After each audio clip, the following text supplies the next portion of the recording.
চলে এলাম আজকে নিরামিষ লাঞ্চ থালি নিয়ে।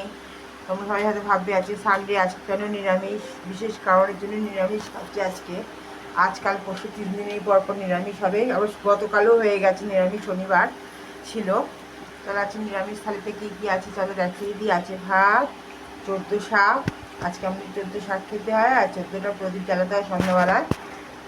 আছে ভেন্ডি ভাজা, একটা চচ্চড়ি যেটা সব আছে, আর আছে একটা কিছু টমেটো দিয়ে চাটনি যেটা কালকে করা, আর হচ্ছে রসা করেছিলাম। এই রসাটা আমি পাঠিয়ে নিয়ে নিই, আমি ভালোবাসি না।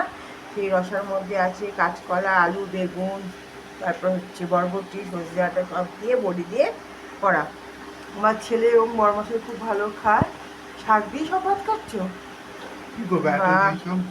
তা খেতে না, নিয়ে এসছো তো এক গাদা, 2-2.5 জন মানুষ, নিয়ে এসছো কতটা শাক, তো সবই খেতে হবে, ফেলে দাও।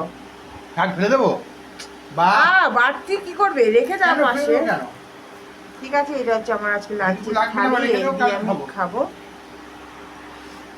যদি তোমাদের লাঞ্চের থালি দেখতে যদি ভালো লাগে প্লিজ একটা লাইক করে দিও। তোমরা কে কী খেলে, তোমাদের কী নিয়ম আছে আজকে 14 শাক খাওয়ার নাকি সেটাও জানিও। টাটা। কার কার নিয়ম আছে 14 শাক খাওয়া, 14 প্রদীপ জ্বালানোর। যদি আজকে লাঞ্চের থালি তোমাদের দেখতে ভালো লাগে প্লিজ একটা লাইক করে দিও। দেখা হবে সন্ধ্যাবেলা, টাটা।